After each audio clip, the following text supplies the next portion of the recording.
I hope you don't mind, I'm going to be reading from my notes because much as I'd like to speak verbatim, I'm quite sure I'll lose track of what I had planned to say. And in a room full of people who know the situation in Austria far better than I do, that's a dangerous thing.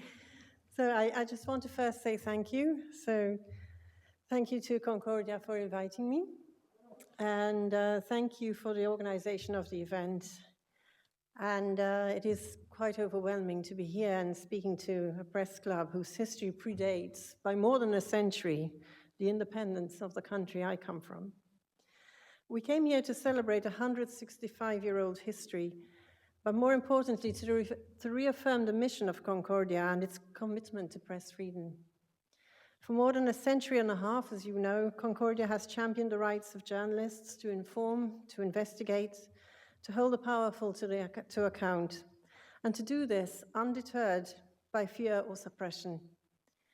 I want to reflect on this enduring mission, why journalism is significant, why press freedom is vital, why it is under threat, and what Europe is doing to protect journalists and to uphold the democracy, and what more needs to be done.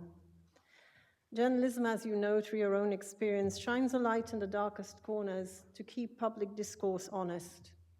It is because of journalism that people can make informed decisions about whom to appoint as the political leaders and to hold them accountable. The work that journalists do is invaluable for people to find truth in a sea of misinformation, uninformed opinion, and conjecture. It is through independent journalism that can document facts and expose abuse and provide the clarity people need. In an age of disinformation and information abundance, independent journalism has never been more essential, but it is under threat. Legacy newsrooms and newcomers face challenges, political pressures, financial strain, reputational and physical threats even, smear campaigns that target newsrooms and individual journalists, and slaps, strategic lawsuits against public participation. In these circumstances, journalism is a calling as well as it is a profession. Within European institutions, freedom of the press is a core democratic value and embedded in the principles that underpin the European Union. Yet in recent years, challenges to these freedoms have emerged in disturbing ways. Slaps, political interference, even murder. Where once press independence was taken for granted, there are troubling trends. Even EU countries, media freedom is not immune to political interference, to media consolidation, and to financial hardship and increasing reliance on public funds. In some cases, journalists face physical attacks or threats, and independent media voices become marginalized. In total, the Council of Europe Media Platform for the Safety of Journalists lists 32 cases of impunity for murder, and attacks against 51 journalists and media workers in 16 European countries. Austria is fortunate not to be among them, but there have been other serious incidents. European institutions are responding to these challenges with monitoring mechanisms, policies, and legislation to safeguard journalists and journalism and to promote transparency. But European institutions themselves are partly sometimes a problem. New initiatives in recent years are aimed at strengthening press freedom and protecting journalists, and I'd like to highlight three in particular, only because I'm most familiar with these. There is an EU recommendation on the safety of journalists, which recognizes the need to shield journalists from threats, harassment, and violence. It acknowledges the real dangers that journalists face and encourages governments to act rather than react. And it calls on member states to take active measures to protect journalists, promoting the establishment of national support services for journalists at risk. But it has no executive power. That's always down to the national governments concerned. There is an EU's anti-SLAPP recommendation and EU's anti-SLAPP directive, and there's also a Council of Europe recommendation on SLAPPs. They are a widespread and insidious tactic used to intimidate journalists and to silence critical voices. According to data collated by CASE, the Coalition Against SLAPPs in Europe, Austria has a higher rate of SLAPPs per capita in comparison to many other European countries, and the frequency of domestic SLAPPs has been consistent over the past few years. Preventing abuse of the legal system is essential to ensure journalists can do their jobs, without fear of frivolous or vindictive lawsuits. Austrian anti-SLAPP advocates are campaigning for awareness and for the improvement of legal protection. But of course, we're still a long way from where we need to be. The EU's anti-SLAPP directive, known as Daphne's Law, and accompanying recommendation were launched by the outgoing Commission. Both are a major step in the fight against legal harassment. EU member states are bound to transpose the directive, which sets minimum standards for anti-SLAPP protection. The Council of Europe recommendation on SLAPPs expands on the standards set by the directive, providing the detail that is needed for anti-SLAPP legislation to actually provide meaningful protection. These measures are aimed at preventing powerful entities from using legal threats to intimidate or exhaust journalists financially. But again, we depend on governments to do what is necessary. There is also the European Media Freedom Act, which was created, and here I quote from the Act itself, to address the fragmented national regulatory approaches related to media freedom, pluralism, and editorial independence. It established a new set of rules to protect EU journalists and media from political or economic interference, enshrining critical principles in the law, such as editorial independence, protection of sources, including use of spyware, including against the use of spyware, transparency of media ownership, independent functioning of public service media, transparency in state advertising for media service providers and online platforms. But it is up to member states themselves to implement these instruments by enacting legislation and creating the necessary protection mechanisms and allocating enough resources to ensure they are truly effective. Are governments doing enough? The example I can speak of is the one I'm most familiar with for the worst of possible reasons. My sister was killed in the country we were born and brought up in. And the country we were born and brought up in, which gave rise to Daphne's Law, itself is not doing enough to protect journalists. As someone from Malta, the issues of press freedom and journalistic safety are very, very personal to me. Daphne's murder revealed the dark reality that even in Europe, journalists can pay the ultimate price for their work. Before she was murdered, she faced an orchestrated campaign that sought to discredit and undermine her, including a stream of abusive lawsuits that escalated in number and in intensity in the years leading up to her death. Most of the lawsuits were filed by men in power and their associates, and there were 48 cases against her at the time of her death. 47 of those were in Malta, and 5 of those were for criminal defamation. Her experience with SLAPPs only became widely known on her death, and it then catalyzed the movement to introduce protections against legal and physical threats to journalists. Daphne's Law came directly out of these efforts. It is a significant step in fighting malicious legislation, and it effectively transposed across member states. It has the potential to shield reporters from being bullied into silence. But for this to happen, governments must act in good faith and ensure the transposition into national legislation meets the highest international standards and does actually provide effective protection. This can't be taken for granted. Malta's government was the first to transpose the EU directive, but the new legislation is problematic. It doesn't provide protection in domestic cases. The cases against Daphne were mostly domestic. Malta's version of Daphne's Law would not have protected Daphne herself. The gap between action and effectiveness is an important lesson. Symbolic actions alone are not enough. We need real enforceable protections for journalists right on the ground. The rights and freedoms of journalists must be protected not only in theory, but upheld in practice. Here in Austria, as in Malta, the fight for true press freedom requires more than legislation. It requires political and societal commitment to valuing journalism as essential to democracy, and a commitment to ensuring that journalists can actually work without fear. Concordia's legacy is built on a foundation of defending press freedom. The mission has never been more critical than it is today. For 165 years, Concordia has stood with journalists who risk safety to uncover truth. In today's Austria, where the rise of populism threatens to erode the principles of free and independent press, your work becomes even more important. And Concordia's role is not just to celebrate press freedom, but to actively defend it. by supporting journalists, by holding policymakers accountable, and by providing a platform to those who pursue difficult truth, Concordia can assure that press freedom is not simply an ideal, but a reality.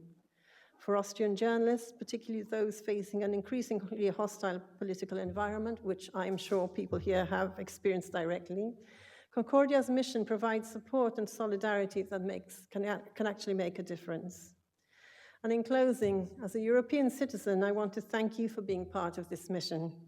As Austrian journalists, you are not only advocates for truth, but defenders of democratic values. The political pressures you face are real, but with organizations like Concordia and public support, efforts to undermine the press can be pushed back. Concordia's legacy reminds us that press freedom is never guaranteed. It's something we must actively protect. And together, as Concordia members, journalists, and advocates, the fight for a future where journalism in Austria, in Malta, and across Europe is free, fearless, and protected must continue. So thank you for your commitment. Thank you for your dedication to the truth. But thank you for listening.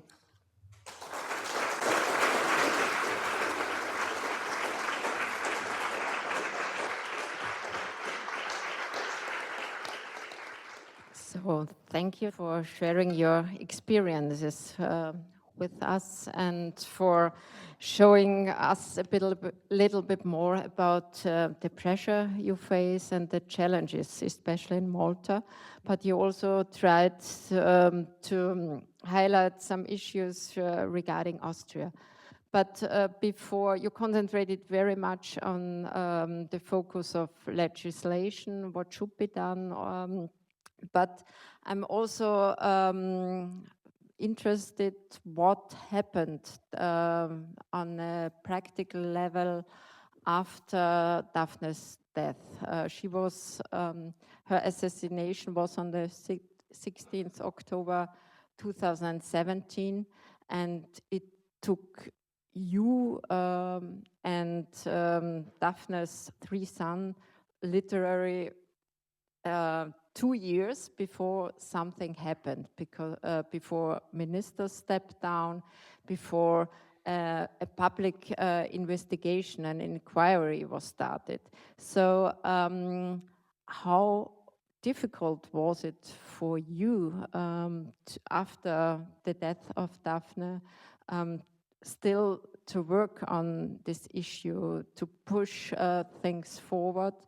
And after this personal grief and shock, still to find the strength to fight for press freedom and to defend also Daphne's legacy. Where do I begin? So maybe I should begin on 16th of October. So I got a call just after 3 p.m. And it was unusual because I could see the name on my phone. It was the name of my sister's eldest son, Matthew. And I just picked up the phone, wondering what happened. And he said, "You've got to come now. There was a bomb in Mum's car." And I didn't stop to think. I picked up my keys and just ran out of the house, got in my car, and just drove off. I didn't even stop to ask, "Where is she?" I just started driving. I was on autopilot. I knew I was going in the right direction because all the emergency vehicles were going in that direction too. I just drove to their house, which is about 10 minutes away from mine. And then, ever since then, my life changed. Like my nephew says, it feels like it's been one long day ever since then. Everything is different. Everything is upside down. Everything is very, very difficult. There would have been a time for grief if we did not have to deal with murder. When someone dies, normally you grieve, you gather. We couldn't do that. We couldn't grieve, we couldn't gather. I didn't see my parents for a week. The first thing we had to do was actually control the press. Standing there in the middle of the road, I said, "Okay, you call your brothers, I'm going to call my sisters, and I'm going to call my parents. But let's stop the journalists from reporting so that everyone can hear it from us first." So straight away, we were in a sort of professional mode, if you like. And then that evening, I sat on my sister's sofa in her house with my nephews to write a fact sheet to distribute to the press because we couldn't cope with the intensity of attention, with people saying things which weren't true, asking questions and finding sources who gave them answers they had no basis for giving. So we were writing a fact sheet about my mother's murder, my mother's assassination, that kind of thing. And I remember stopping as we wrote that and thinking, I can't believe we're writing this. And my nephew said, neither can I. And then the lights went out because there was a power cut and we thought something else was happening. So there've been this sort of this surreal situation. And when you start like that, then you go on in that way. You're dealing with a crisis practically every day. Why? Because justice has not been done. There have been arrests, there have been resignations, but that didn't come without a fight. So in December 2017, 2 months after Daphne was killed, 10 people were arrested and 7 were released. 3 were prosecuted and eventually pleaded guilty in exchange for a reduced sentence. But that was another major fight, because when those people were arrested and charged, there was an attempt to shut down the inquiry and the investigation, as though it would end there. But the people who were arrested were people I didn't know, people Daphne never wrote about. And this was all happening in a context of really aggressive disinformation. It was really odd to us that people were asking questions about something Daphne never wrote about and never investigated. But it was very clear eventually that this was a deliberate attempt to obfuscate. Malta was crawling with journalists reporting on the murder of a journalist in Europe. And obviously somebody wanted to create false trails to make sure the truth is not uncovered. So we're fighting disinformation, dealing with all the issues that people have to deal with in a world where truth doesn't matter. So we're fighting all of that, and there was no consolation in those arrests, because we knew they are not people who are ultimately responsible. Now, since then, there have been other arrests, there are other prosecutions. We're at a stage where so far, 7 people have admitted to Daphne's murder or are being prosecuted for it. 3 are convicted on the basis of a plea bargain. 1 is a state witness. 1 is accused of being complicit in the murder, but being the person who commissioned and paid for it. And 2 people are accused of supplying the bomb. The arrests of the person who's the alleged mastermind was in November 2019. It's November 2024. He has not been brought to trial yet. He has sought every possible opportunity to delay proceedings, possibly hoping to get to a point where he goes out on bail and then can escape. We don't know what his motive is. He certainly doesn't want to go to jail, that's clear. And we're doing this also in a climate where you have to deal with people being skeptical, with the people who are campaigning against Daphne to discredit her. You know, once you let that genie out of the bottle, once you've poisoned the atmosphere against the journalist, it doesn't shut down when she dies. That aggression, that hostility is transferred onto others. So it's transferred onto her family, it's transferred onto activists, it's transferred to other journalists. And the sons, they were forced to leave the country for a while to be protected. You decided to stay, but still this kind of atmosphere which you described now, well, it's still around. And what happened, you mentioned in your speech that 48 cases were filed against Daphne. What happened to these cases? That was to begin with. Daphne's sons were advised to leave. There was actually a question. We'd asked somebody about security, and they said, "Where are you now?" And he said, "Well, at home." And he said, "Well, what the hell are you doing there? Get the hell out." Because, you know, when something bad happens, the first thing you should do is get to somewhere else. And we were in the same place. But they were advised to leave. I stayed. Well, it's my home. Why should I leave? I have a home. I have connections, whatever. Where was I going to go anyway? The boys went away together. If I went away, I would have been alone. The 48 cases, 48, one was in Arizona for $40 million. Daphne never knew about that one. The other 47 were in Malta, 5 were criminals, so those failed after Daphne was killed, the cases collapsed. The other 42, her sons and husband had to step into, because under Maltese law, a libel case can be inherited, because it is a civil liability case, and like any civil debt, it can be inherited. There's no barrier to that. So 1 week after Daphne was killed, they were in court accepting to step into her shoes. Those cases kept running until recently. There is only one left at this point because others have been withdrawn, have been concluded, and so on. The only one that's running now was filed by the former Prime Minister in May 27, just before an election that returned him to power, despite all the reports on corruption. And then 3 months later, Daphne was killed. But that former Prime Minister is still suing Daphne, even though she's been dead for 7 years. And when the case is called, if he wins, and there's a very good chance you can win when the primary witness is dead. There's a very good chance of winning. There's an inequality of arms. Her family are going to have to pay damages. You see, so there is this case which is persisting, and it very clearly isn't about protecting his reputation, because what could be uglier to your reputation than suing a dead person? Why would you want to do that? It's leverage. Withdraw the case, I will withdraw the case if you say your mother lied about me. That's in essence what he's doing. What does it make with you? This constant pressure is lying on you. Matthew and you are both active in the foundation, which was founded after Daphne's death. So what does it make with you on a personal level, this constant pressure? It's very taxing. I'll speak for myself. I mean, it's very difficult for me to see what a burden has been placed on Daphne's children, because, they're at the stage in their life where you're making your own life. And this is, casts a shadow. When a parent dies, it's already hard enough. When a parent is murdered, it is harder still. At the end, no matter what you do, no matter how much you campaign, no matter how many laws are changed, your mother's not coming back. She'll never know your children. You'll never get to visit her. There is that personal tragedy underlying everything. But what is done is create a motive that, as a way of coping, perhaps. We all went out and we were all campaigning. And that's what eventually led to the foundation being created. I just sort of got sucked into it because I was already working on the case the way I was. But to a greater or lesser degree, every member of our family has become involved. My mum died in 2023. A few months before that, she was marching at the head of a protest on Daphne's anniversary, demanding justice. She was 84. I mean, what mother wants to end her life in that way? So it has been incredibly stressful in every sense. The shock waves keep coming. There's never a point at which it's going to end.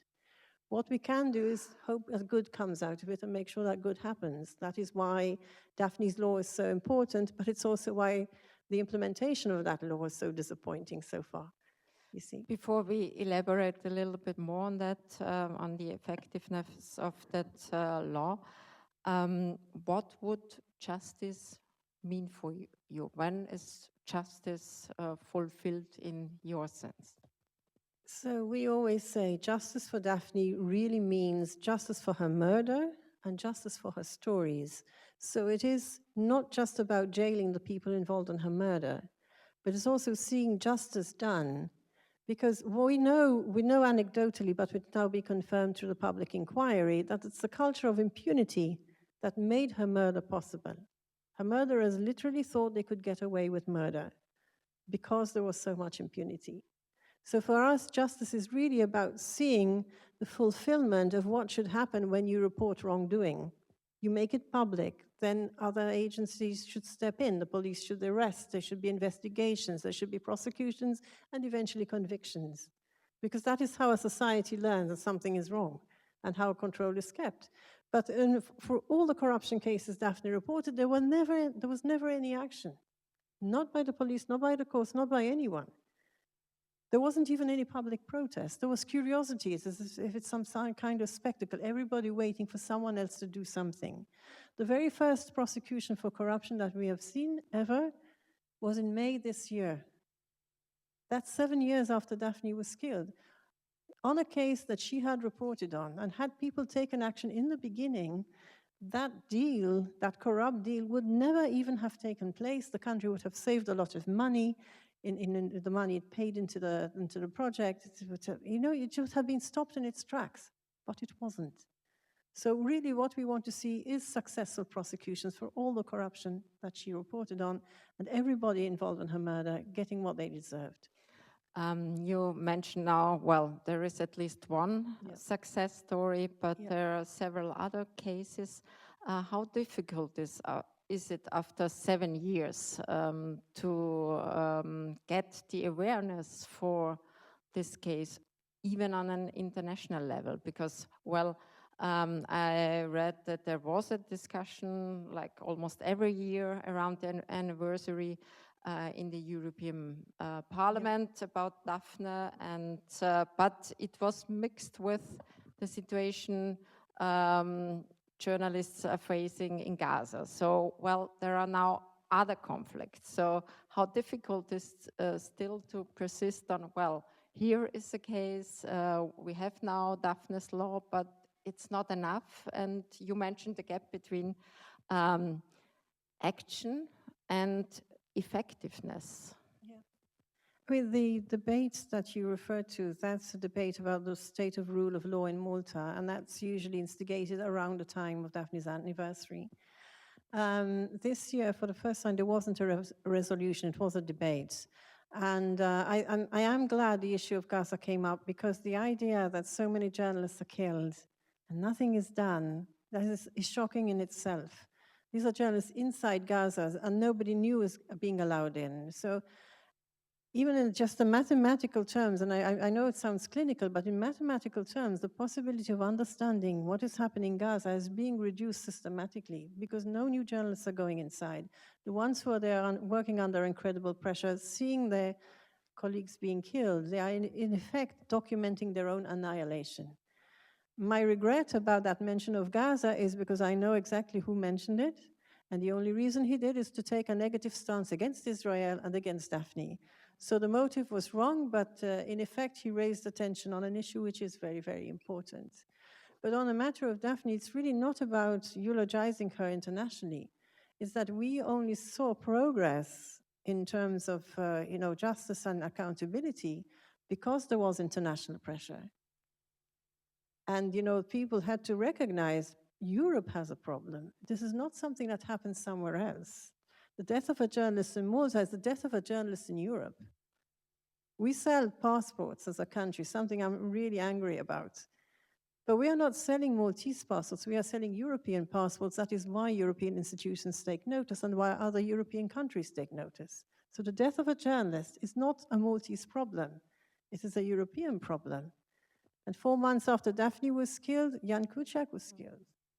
And then it was Peter de Vries in the Netherlands, and it was Victoria in Bulgaria, and Georgios Karaivas in Greece. So Europe has a problem as well.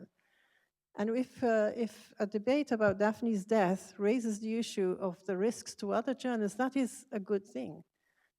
It is a good thing, because her death should not be forgotten. That is important. But it's not just about memory, it's also about changing the system to make sure this doesn't happen again.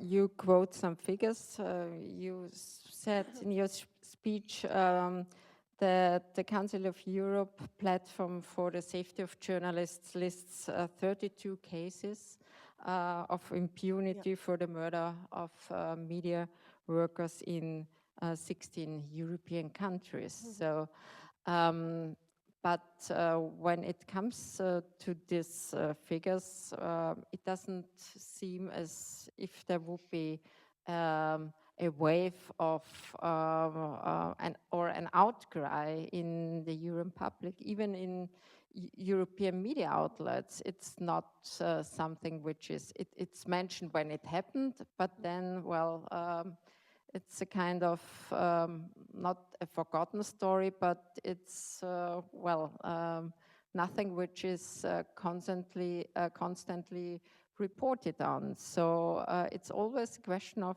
awareness, and I think it's difficult to, for you as a kind of mission to always try to keep constantly this kind of pressure also on a European level to raise this form of attention. Yes, it is, and it is difficult, but then again, we don't work alone. So it's not our responsibility to make sure things change. It's our responsibility to see justice done, and that feeds into a wider system. We received, as a family, a lot of support from international press groups. And we now work with them in a sense as colleagues. Because they saw Daphne's case as emblematic of press freedom in Europe. If you don't see justice done in that case, you're setting the bar even lower. Then, then you legitimize attacks and murders of journalists. So seeing justice done is important, and they also keep pressure on the case. They also act as lobbyists. They also demand meetings with ministers in Malta, but also working on a European level. So this is really about putting information out there, doing what you can, and hoping for the best.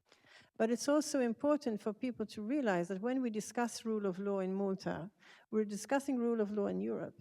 And when we have a rule of law mechanism at a European institution, it's not enough to say, well, we produce a report and here are the recommendations and the government will take them and they will implement them. Because in the first place, you have those problems because the government is not implementing change.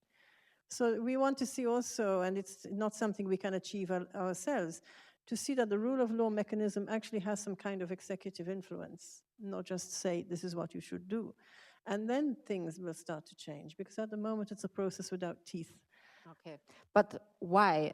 You were saying that the legislation in Malta, which was so far endorsed, is not effective enough. Why? The legislation in Malta that we have had so far, so since Daphne was killed, there was a public inquiry. The public inquiry made recommendations. Half of those recommendations are specifically to do with journalism. The other half are to do with rule of law and organized crime and corruption. And the government doesn't touch the second set of proposals. They act like they don't exist. They talk about journalism, but they have not changed anything except to implement the anti-SLAPP directive, to say we are the first who did it. And I don't know how useful that is. So you are the first. Good. But do it well. That has not been effective. So this is the only change we have seen, to bring in a law called Daphne's Law that would not protect Daphne in the country that inspired it, when they could have turned Malta from a pariah state into a positive example of how to protect press freedom. It was an opportunity that has been lost, but at least now we can work on the legislation. They've got that lot in place. Now we have to see that legislation improved. We want it in Malta, but we want to see that anti-SLAPP directive be effective across Europe. And we're seeing now, even in other countries, there are going to be similar problems. But could you explain a little bit more why Daphne's Law, in the way how it is implemented now in Malta, would not protect Daphne? Okay, so Daphne's Law is the anti-SLAPP directive. The competence of the European institutions is, at least the EU directive, is market. It's a market organization. It's not an organization that can legislate for the whole of Europe.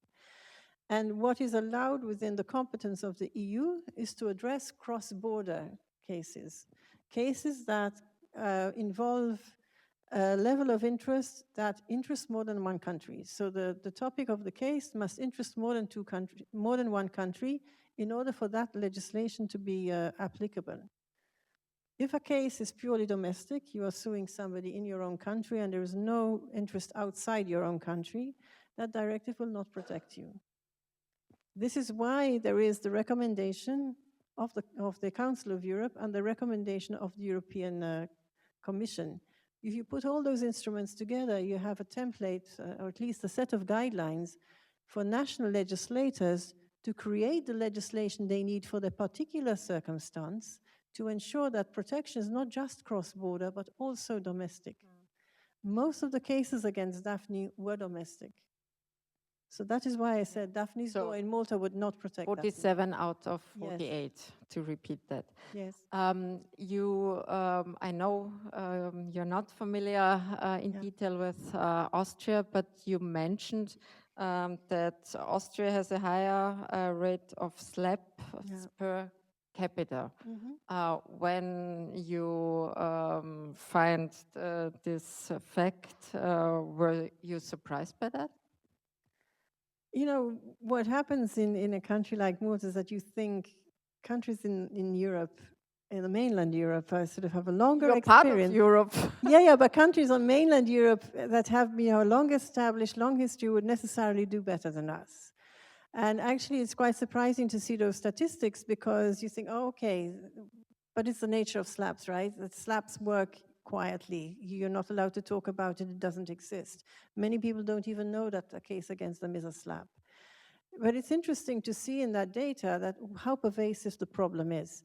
And we had worked on the first and second reports of the Coalition Against Slaps in Europe, which is where that data came from, incidentally. What we were struggling with is, okay, how do we give a real picture of what is happening in Europe? If we don't have data about a particular country, what does that say? Well, what we conclude is that what we know is what we know. We don't know how much bigger the problem is. And documenting slaps is part of the process of the work to transpose the directive and so on. Documenting slaps, collating data is part of the work that national governments must do. And when we see this data, that is what we know until now. There is a new report coming out probably next week that will probably change the picture yet again, because that new report is documenting more cases. Some of the cases that were documented so far are still open, and now there are going to be even more being documented. And what is happening is that we hope at least a snowball effect. Once now that people are talking about slaps, we didn't use the term before. And now people are starting to realize, oh, maybe those cases against me are slaps. There isn't anything in the law that says, okay, I'm going to use this law to slap someone. You sue them for libel. You sue them against because they violated your privacy. You sue them to remove your name under GDPR. There are many, many ways of doing it. Governments can step in, but then it becomes censorship. So the law can be abused, and so far it has been done legitimately, because those cases are actually legal. But of course, you can also have a situation, people are totally unscrupulous, go to court, file a claim, and they know that if the case doesn't proceed, it actually works in their favor, because their objective is not to win, but to persecute their target. And this is why anti-slap law is so important, because it will include penalties for abuse of the law, which currently don't exist. Well, as a sister of Daphne, you have known her, of course, better than we do. What would you say was her mission, and what would be, or what is her legacy? How would she address all the Austrian journalists in this room? This is something we still say ourselves in our work, because it's so disheartening sometimes. Never give up, never give in. It really is the case, because there is no magic bullet. And sometimes it feels like the work is going nowhere and there are no consequences except for yourself. But never give up, because the effect is cumulative. You're not going to prosecute people, you can only expose them. And when you do that, you're going to be taking risks. But don't give up. Don't give up. Your work is worthwhile no matter what anyone says. I mean, this is something she used to say herself. What is the point? What is the point of not doing this? It's important to document what is happening, even if it doesn't change straight away.